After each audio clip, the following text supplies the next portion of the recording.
छोटा सा QR code लेकिन असर पूरी दुनिया पर। बात बताइए, अगर मैं आपसे कहूं कि जिस चीज का इस्तेमाल आप रोज 50, 100, 500 की पेमेंट करने के लिए करते हैं, वही चीज आने वाले टाइम में इंटरनेशनल पेमेंट का तरीका बदल सकती है, तो शायद आपको थोड़ा सा अजीब लगेगा। और मैं जो बात कर रही हूँ, मैं बात कर रही हूँ जी यूपीआई की। आज हमारे लिए ना यूपीआई इतना ज्यादा नॉर्मल चुका है कि हमने चाय पी तो यूपीआई, सब्जी ली तो यूपीआई, ऑटो वालों को पैसे देने के लिए भी हम लोग यूपीआई करते हैं कि भैया क्यूआर भेज दो हमें, भाई यूपीआई पेमेंट करनी, क्योंकि हम लोग कैश कैरी करते ही नहीं है आजकल। अब जरा सोचिए, अगर यही एक्सपीरियंस आपको इंडिया के बाहर भी मिलने लगे तो आपको कैसा लगेगा। आप सोचिए कि अब जैसे आप लंदन गए, सिंगापुर गए, दुबई गए और वहाँ पे मर्चेंट बोले यूपीआई एक्सेप्टेड, और आपने क्यूआर स्कैन किया और आपका अपना इंडियन बैंक अकाउंट से पेमेंट हो जाए, तो सामने वाले को उसकी लोकल करेंसी में पैसा भी मिल जाएगा और आपका काम हो जाएगा। अब सवाल ये है कि क्या ऐसा सिर्फ सच में पॉसिबल है, या अगर ऐसा हो जाए तो इसका क्या फ़ायदा होगा और आपको क्या फ़ायदा मिलेगा, या इंडिया को क्या फ़ायदा मिलेगा। अब हम सब यही सोच रहे हैं। तो इसमें एक बड़ा सवाल है कि क्या यूपीआई ग्लोबल होने से वीज़ा, मास्टर कार्ड और यहाँ तक कि डॉलर बेस्ड जो पेमेंट होती है वो इकोसिस्टम पर कोई असर पड़ सकता है।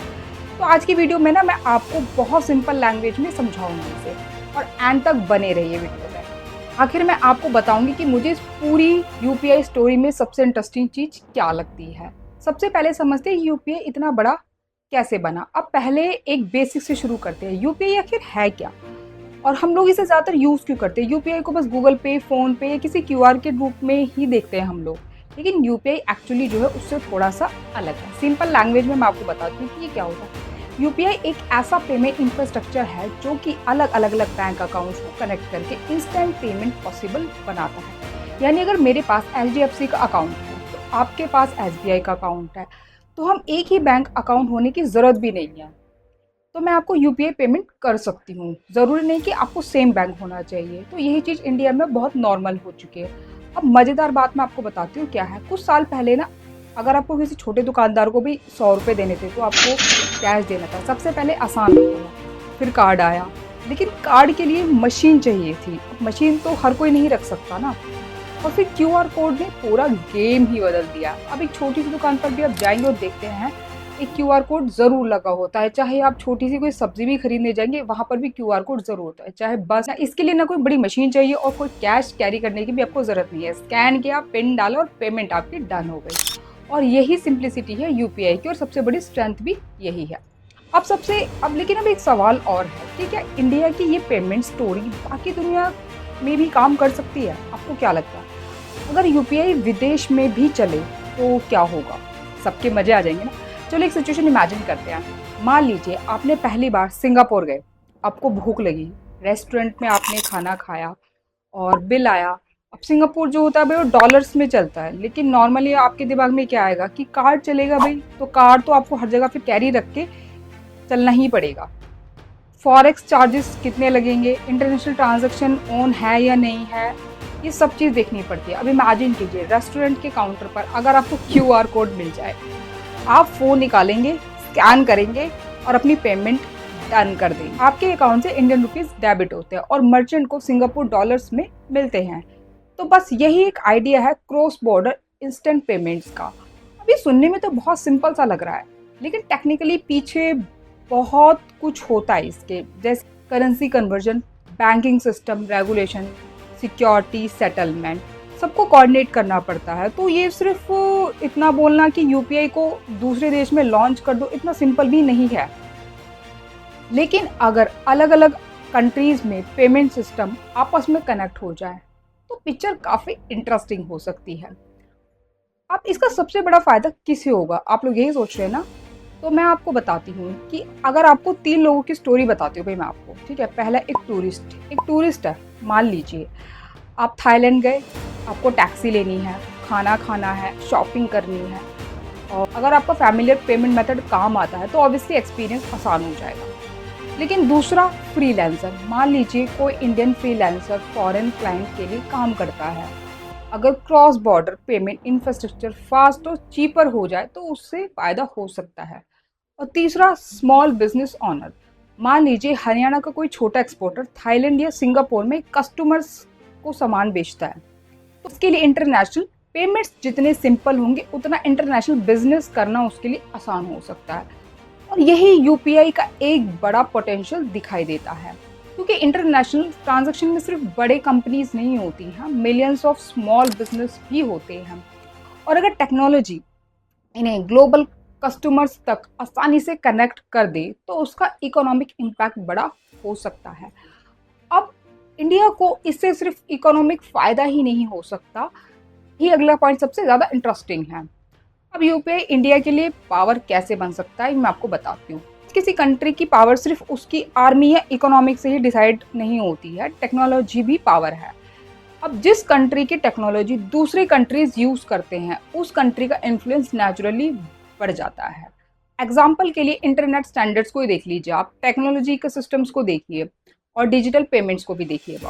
अगर आने वाले टाइम में बहुत सारे कंट्रीज इंडिया के डेवलपमेंट पेमेंट स्ट्रक्चर से सीखते हैं या अपने सिस्टम्स को इंडियन सिस्टम के साथ कनेक्ट करते हैं तो इंडिया की पोजीशन जो है वो आईटी सर्विस कंट्री वाली नहीं रहेगी। इंडिया ये भी कह पाएगा कि हमने सिर्फ ऐप्स नहीं बनाए, हमने डिजिटल इंफ्रास्ट्रक्चर भी बनाया। और ऑनेस्टली मुझे इस पूरी कहानी का सबसे इंटरेस्टिंग पार्ट भी यही लगता है, क्योंकि यूपीआई का जो असली एक्सपोर्ट है ना वो शायद क्यूआर कोड नहीं है, आइडिया है एक कि डिजिटल पेमेंट्स फास्ट हो सकते हैं, चीप हो सकते हैं और मास पॉपुलेशन के लिए एक्सेसिबल हो सकते हैं।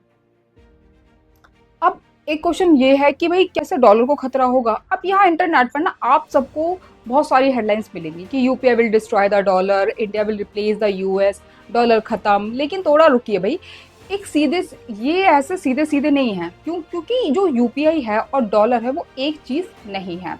डॉलर एक करेंसी है, यूपीआई पेमेंट एक इंफ्रास्ट्रक्चर है। ये बिल्कुल ऐसा है जैसे आप पूछो हाईवे बनने से पेट्रोल खत्म हो जाएगा क्या, दोनों कनेक्टेड है ना भाई, लेकिन सेम चीज नहीं है। हाँ, अगर फ्यूचर में कंट्रीज के बीच इंस्टेंट पेमेंट्स नेटवर्क बहुत ज़्यादा इंटरकनेक्टेड हो जाते हैं तो इंटरनेशनल पेमेंट्स के तरीके भी बदल सकते हैं। तो इससे एग्जिस्टिंग फाइनेंशियल इंफ्रास्ट्रक्चर पर कंपटीशन बढ़ सकता है। लेकिन इसका मतलब ये नहीं है कि भाई अब कल सुबह उठेंगे तो डॉलर गायब हो जाएगा, नहीं, ऐसा नहीं होने वाला कुछ भी। रियल कहानी जो है इससे ज़्यादा इंटरेस्टिंग है। UPI versus visa versus master card की बात करते हैं तो अब आते हैं उस कंपैरिजन पर जो शायद आपको सबसे ज़्यादा इंटरेस्टिंग लगेगा। अब एक बात देखते हैं कि ये तीनों एग्जैक्टली सेम बिजनेस नहीं करते हैं। वीजा और मास्टर कार्ड जो है वो ग्लोबल कार्ड पेमेंट के नेटवर्क्स हैं। यूपीआई बैंक जो है वो account based instant payment infrastructure है। तो कंपटीशन थोड़ा इनडायरेक्ट है, लेकिन कंज्यूमर्स के पॉइंट ऑफ व्यू से ये सवाल सिंपल है कि अगर मुझे पेमेंट करनी है तो मुझे कार्ड निकालना है या फ़ोन से या क्यूआर स्कैन करना है।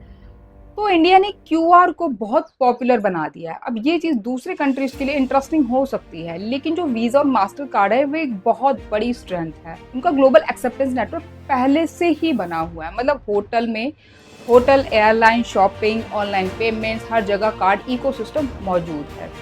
तो मुझे नहीं लगता कि फ्यूचर में कहानी सिर्फ यूपीआई जीतेगा और कार्ड्स खत्म हो जाएंगे। शायद तो कहानी थोड़ी अलग भी हो सकती है। डिफरेंट पेमेंट सिस्टम्स एक साथ कम्पीट और को एग्जिस्टिंग करेंगे। कुछ जगह कार्ड्स, कुछ जगह क्यूआर और कुछ जगह बैंक ट्रांसफर्स और कुछ जगह इन सब का कॉम्बिनेशन भी हो सकता है। अब दूसरे देश जो है यूपीआई जैसा सिस्टम क्यों चाहेंगे? अब सोचिए, अगर आप किसी डेवलपिंग कंट्री की गवर्नमेंट है, आपके देश में बहुत सारे लोग कैश यूज करते हैं, स्मॉल मर्चेंट्स के पास एक्सपेंसिव कार्ड मशीन्स नहीं है। अगर आप चाहते हैं कि ज़्यादा लोग डिजिटल इकोनॉमी में आए तो आपके सामने भी एक सवाल ये ज़रूर है कि हम ज़ीरो से अपना सिस्टम बनाना चाहिए या दुनिया में जो मॉडल्स ऑलरेडी हैं उन्हें बड़े स्केल पर काम कर चुके हैं। मतलब हमें उनसे ये सीखना चाहिए कि ये इंडिया का एक्सपीरियंस जो है वो यूजफुल हो सकता है, लेकिन सिर्फ एक कंट्री टेक्नोलॉजी देकर सिस्टम अडॉप्ट नहीं करेगी। वो पूछे कि भाई डाटा कहाँ जाएगा, फ्रॉड हुआ तो कौन रिस्पॉन्सिबल होगा, रूल्स कौन बनाएगा, ट्रांजैक्शन इंफॉर्मेशन कौन देख सकता है, करेंसी कन्वर्जेशन कैसे होगा, सबसे इम्पोर्टेंट क्या हमारी फाइनेंशियल सोवर्जन पर असर पड़ेगा। यानी ग्लोबल यूपीआई स्टोरी में टेक्नोलॉजी से ज़्यादा इम्पोर्टेंट चीज़ है ट्रस्ट। अब आते हैं रिस्क पर। अब आपको ये लग रहा होगा कि भाई यूपीआई ग्लोबल कर दो सब खुश, लेकिन रियलिटी जो है थोड़ी सी कॉम्प्लिकेटेड है।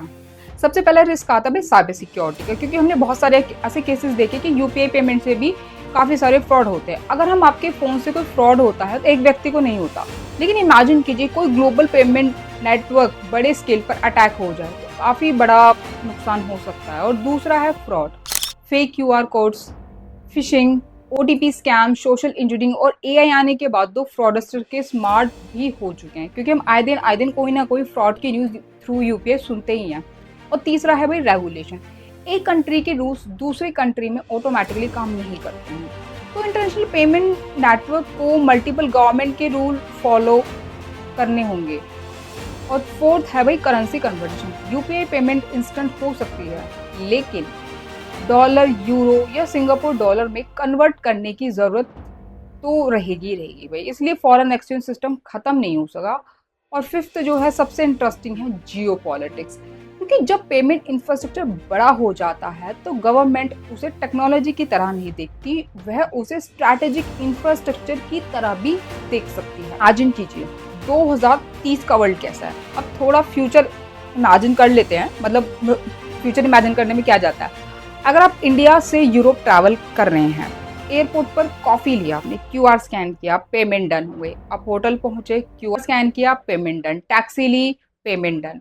तो वापस इंडिया में किसी यूरोपियन टूरिस्ट ने होटल बुक किया, अगर अब वापस इंडिया में किसी यूरोपियन टूरिस्ट ने होटल बुक किया तो वह अपनी कंट्री पेमेंट सिस्टम से पे करता है और मर्चेंट को इंडियन रुपीस मिल जाते हैं। अगर ये सब सीमलेसली होने लगे तो वह इंटरनेशनल पेमेंट्स का एक्सपीरियंस भी ना काफी बदल सकता है। टूरिस्ट की बात नहीं, freelancers, small exporters, online business, migrant workers, students और सबके लिए जो क्रॉस बॉर्डर पेमेंट ज्यादा कन्वीनियंट हो सकते हैं। लेकिन यहाँ पे ना एक बात याद रखने की कि ये एक फ्यूचर प्रिडिक्शन है, ये जरूरी नहीं कि एग्जैक्टली ऐसा हो सकता है या इसी तरीके से चीजें होंगी, क्योंकि डिफरेंट कंट्रीज के अलग अलग सिस्टम्स होंगे यार, और वो लोग रखेंगे भी। ऑपरेबिलिटी धीरे धीरे डेवलप होगी, लेकिन जो डायरेक्शन है वो इंटरेस्टिंग है कि instant payments are becoming increasingly important. तो सवाल ये यूपीआई का नहीं है। अब वीडियो के एंड में मैं आपको एक अलग पर्सपेक्टिव देना चाहती हूँ कि शुरुआत में मैंने पूछा था बस यूपीआई बिकम ग्लोबल, लेकिन शायद असली सवाल ये नहीं है। असली सवाल जो है वो ये है कि What happened when instant payment system become global? क्योंकि हो सकता है कि फ्यूचर में सिर्फ यूपीआई ही ना हो, इंडिया का यूपीआई, ब्राजील का पिक्स, दूसरी कंट्रीज के इंस्टेंट पेमेंट सिस्टम, अगर ये आप इसमें कनेक्ट होने लगे तो एक नया ग्लोबल पेमेंट इकोसिस्टम बन सकता है और इंडिया उस इकोसिस्टम में इंपॉर्टेंट प्लेयर बन सकता है। यानी कंपटीशन सिर्फ कंपनीज के बीच नहीं होगा, कंट्रीज भी डिजिटल इंफ्रास्ट्रक्चर के लिए compete करेंगी। तो ये 21st सेंचुरी की इंटरेस्टिंग बात है।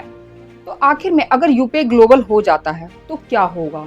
नहीं, डॉलर तुरंत खत्म नहीं होगा, वीजा और मास्टर कार्ड भी अचानक गायब नहीं होंगे, लेकिन इंटरनेशनल पेमेंट्स की जो दुनिया है वो बदल सकती है। पेमेंट फास्ट हो सकते हैं, स्मॉल बिजनेस के लिए जो इंटरनेशनल ट्रांजैक्शन है वो आसान हो सकती हैं, टूरिस्ट को कन्वीनियंस मिल सकता है, फिनटेक कंपनीज को नए मार्केट्स मिल सकते हैं और इंडिया को एक अलग तरह का ग्लोबल इन्फ्लुएंस मिल सकता है। क्योंकि पावर सिर्फ इस बात से नहीं आती है कि आपके पास कितना पैसा है, पावर कभी कभी इस बात से भी आती है कि दुनिया आपकी बनाई हुई टेक्नोलॉजी को कितना अपनाती है। और मे बी यूपीआई की सबसे बड़ी कहानी यही है। आज हम क्यूआर स्कैन करके 100 रुपये भेजते हैं, लेकिन अगर वही टेक्नोलॉजी क्रॉस बॉर्डर करने लगे तो शायद कल पर सवाल होगा कि पेमेंट किस ऐप से होगा, किस नेटवर्क से होगा, और उस गेम में इंडिया पहले से मैदान में है। अब आप मुझे कमेंट में बताइए, अगर आप फॉरेन जाएं और वहां भी अपने इंडियन यूपीआई से आसानी से पेमेंट कर पाएं तो क्या आप कैश और कार्ड को ऑलमोस्ट छोड़ देंगे? कमेंट करें यूपीआई। और अगर आप चाहते हैं कि मैं अगली वीडियो में बिल्कुल डिटेल में समझाऊं ब्रिक्स का अल्टरनेटिव पेमेंट सिस्टम बनता है तो इंडिया और डॉलर पर क्या असर होगा, तो कमेंट में लिखिए ब्रिक्स। और अगर आपको ऐसी वीडियोस पसंद है जहां हम किसी वायरल क्लेम को सिर्फ रिपीट नहीं करते बल्कि उसके पीछे की पूरी स्टोरी समझाते हैं, तो चैनल को सब्सक्राइब कर लीजिए, क्योंकि अगली कहानी शायद आपके पैसे से जुड़ी हो। तो मिलते हैं नेक्स्ट वीडियो में।